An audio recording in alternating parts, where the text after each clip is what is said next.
आज हम आपको बताने जा रहे हैं कि आपने कैसे रूफटॉप सोलर एनर्जी को यूज करेंगे। ये सब्जेक्ट बहुत बेहतरीन सब्जेक्ट है क्योंकि ये सब्जेक्ट मेरा पीएचडी कोर्स की सिनॉप्सिस है, जिसके ऊपर हमने मंथन किया और हमने इसके ऊपर थीसिस भी बनाया और इसको प्रैक्टिकली हमने यूज भी करके इसकी प्रूफ भी किया। आपको मैं ये बताना चाहूंगा कि रूफटॉप आप लोग का घर में प्रत्येक लोग कोई ना कोई जैसे बिल्डिंग में रहते हैं, उसका जो छत है जिसको रूफ बोलते हैं वो अनयूटिलाइज होकर पड़ा हुआ है, और वो जो अनयूटिलाइज होकर पड़ा हुआ है हम उसको यूज करेंगे।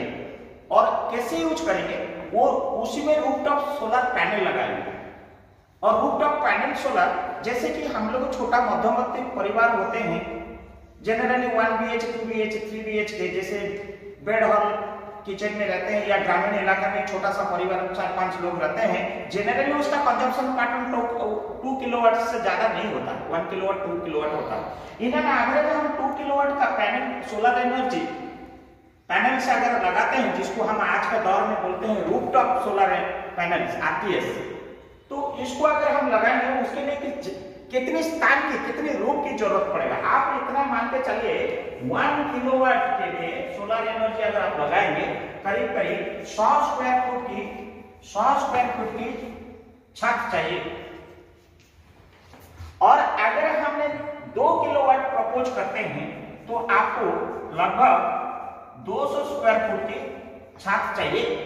और ये मेरा मानना है सबका घर में ये 200 स्क्वायर फुट छत अवेलेबल है। लेकिन आप लोग को इसमें जो रूफटॉप सोलर लगाओगे, इसके लिए मेजर जो कंपोनेंट होता है, एक तो होता है सोलर पैनल। वो कितने नंबर पैनल, वो डिपेंड करता है कैपेसिटी, पैनल की capacity, cells, number of cells रहता है। किसमें 144 सेल रहता है, किसमें 112 सेल रहता है, 120 सेल रहता है।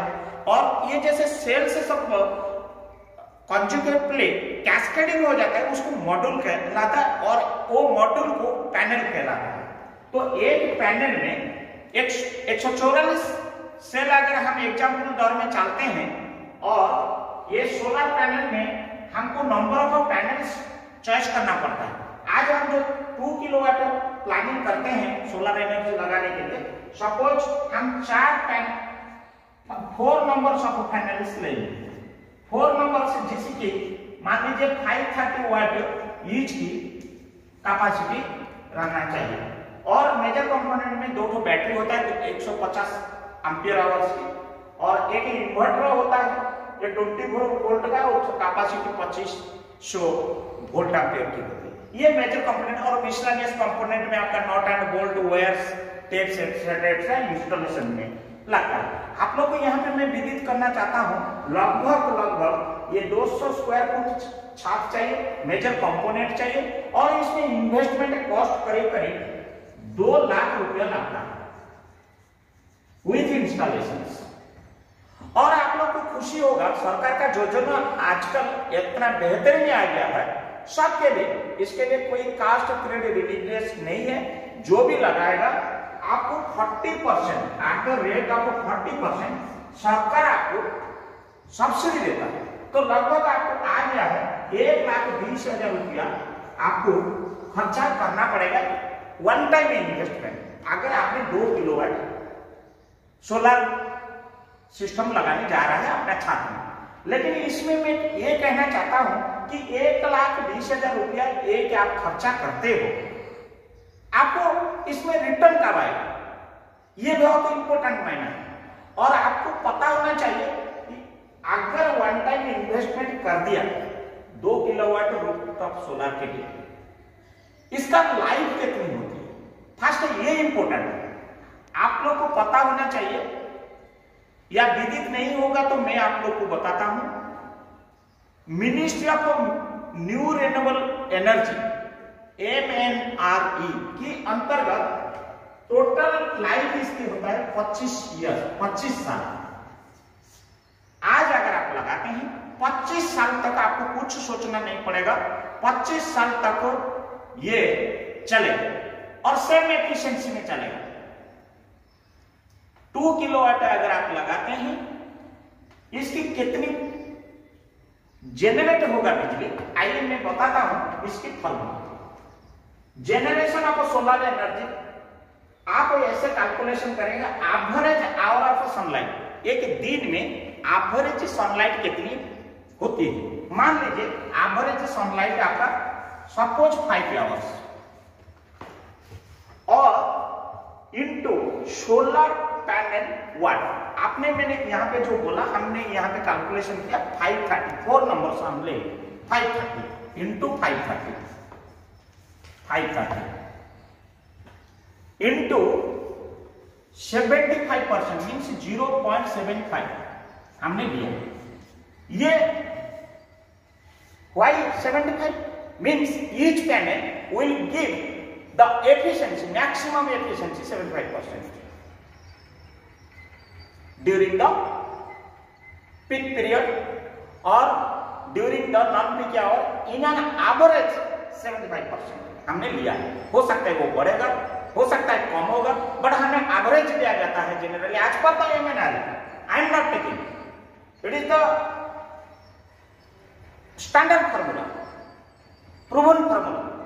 तो अगर आप ये देखेंगे देन लगभग 1.9 छोटू से 2 यूनिट फॉर पैनल आता है।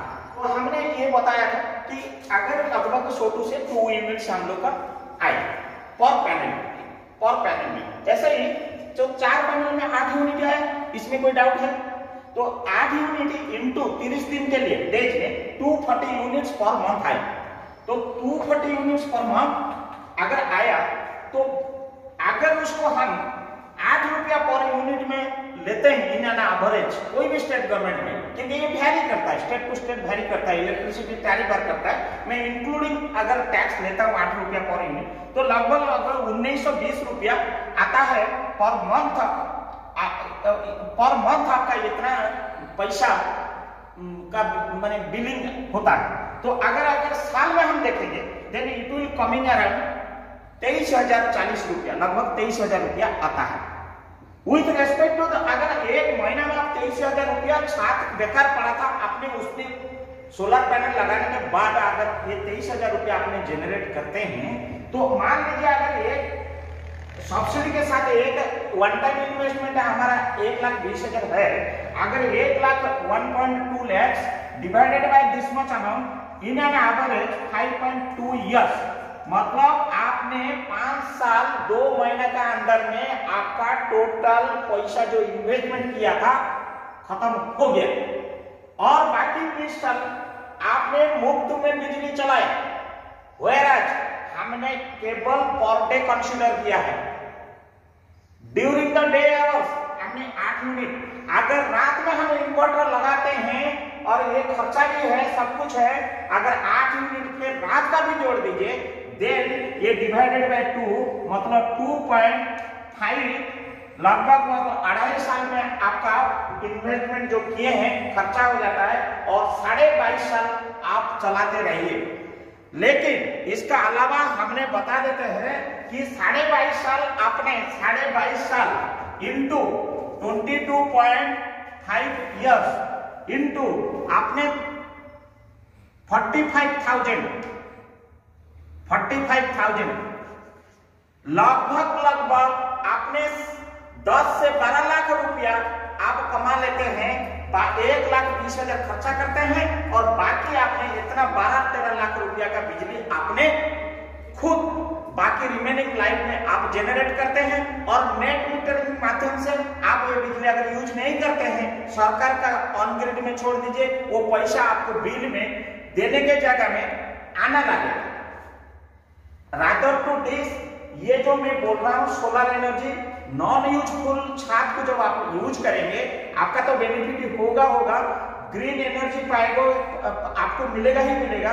सबसे बड़ा बेनिफिट जो है, हम ये माध्यम से आप लोग को, ये जरिए से हम लोग को मेरा जो तजुर्बा से बोलना चाहूंगा कि इनके सबसे इंपॉर्टेंट है कब बिजली कटता है, कब आता है, आपका डिपेंडेंसी नहीं है, आप प्योरली इंडिपेंडेंट हो गया, ग्रिड के ऊपर डिपेंड नहीं है। कब घर में नहीं है, बिजली बिल आके वो महीना में इन टाइम बिजली नहीं दिया, पेनल्टी जो लगता है उससे भी आपका बचत हुआ, बिल देने की नहीं है। तीसरी बात ये है कि आपको स्वच्छ ग्रीन एनर्जी मिला। चौथा बात ये है कि आपने अगर नहीं यूज किया, आपको सरकार का नेट मीटर के माध्यम उल्टा फिर फीड हो गया, वो आपको पैसा मिलने लगा। नेक्स्ट पॉइंट ये है, बेकार जगह को आपने वेस्ट बिकम वेल्थ कर दिया because of space management, I mean the roof management से। अगर उसको आप रेंट में देंगे तो कोई नहीं लेगा, फालतू को रूफ को देने से कोई नहीं लेगा, लेकिन आपने ये माध्यम से आपने स्वावलंबी हो गया। और आपने अगर इसको देखभाल करेंगे तो और इसको हाइब्रिड करेंगे तो आप नियरेस्ट लोग को भी आप बिजली दे सकते हैं। तीसरी बात ये, नेक्स्ट पॉइंट हम ये बोलना चाहेंगे कि आपने जो कितनी एनवायरमेंट बचत किया, क्योंकि जो बिजली आप लेते थे वो कहीं कोयला से आता था या हाइड्रोजन से आता था या कहीं बायोमास से आता था, लेकिन आप जब बिजली यहाँ से पैदा करें, खुद अपना पूर्ति किया, तो आपने कार्बन डाइऑक्साइड और बायोमास लगभग जो है फ्यूल को बचत किया, कोयला बचत किया, एनवायरमेंट प्रोटेक्ट किया, सो मेनी थिंग्स बेनिफिट्स करते हुए अपना सेल्फ बेनिफिट हुआ। लेकिन आप अगर ये कैलकुलेशन को सही ढंग से, सही मायने से हृदयंगम करेंगे, सभी लोग को बेनिफिट समझ में आएगा और सबका घर में बिजली भी होगा। और रूरल एरिया में कोई इंफ्रास्ट्रक्चर, आज भी देश स्वाधीन होने के बाद कहीं ऐसे गांव है जहां बिजली गया भी नहीं, क्योंकि उसके लिए लाखों करोड़ की इन्वेस्टमेंट करने से जाके आप बिजली पहुंचा सकते हैं, क्योंकि basic infrastructure, transmission, distribution, substation etcetera etcetera चाहिए, लेकिन ये सिस्टम में कुछ नहीं चाहिए, इंडिपेंडेंट जहां तहां आप लगा सकते हैं। ओनली आपको सोलर एनर्जी होनी चाहिए। इसमें एक डिमेरिट है जो मैं डिसएडवांटेजेस है मैं बोलना चाहूंगा, ये 2 किलोवाट में आपका एसी चलेगा नहीं, नंबर 1। नंबर 2 जो है कि सोलर एनर्जी जब बादल हो जाता है, थोड़ा क्लाइमेटिक कंडीशन चेंज हो जाता है, देन ये फॉर्मूला में थोड़ा डेविएशन 10 to 15% आता है। चौथी बात, नेक्स्ट पॉइंट, मैं थर्ड पॉइंट ये बोलना चाहूंगा, डिमेरिट पॉइंट, जो आप इंस्टॉल करते हैं, आप ये पहले इंश्योर हो जाए कि कोई शैडो एरिया नहीं होना चाहिए। All those precaution and disadvantages को मद्देनजर रखते हुए all the advantages you have to take. अगर ये एडवांटेजेस आप लेंगे, पैसा अनयूटिलाइज रूट को यूटिलाइज करते करते आपने रोजगार भी होगा, दूसरी बात अपना पूर्ति होगा, और आने वाला दिन में हर घर में बिजली होगा। जो हमारा सरकार की योजना है कि हर घर में बिजली होना चाहिए, तो हर घर में बिजली होगा, रोशनी होगा, और उसी के माध्यम से हमारा जो पीएचडी में जो हमने प्रूव किया है कि हमारा आज भी जो लोग 20-25% अंधकार में रहते हैं, ये माध्यम से उन लोगों उजाला का सामना करेंगे, प्लस इसके साथ साथ आप पैसा की बचत करेंगे। धन्यवाद।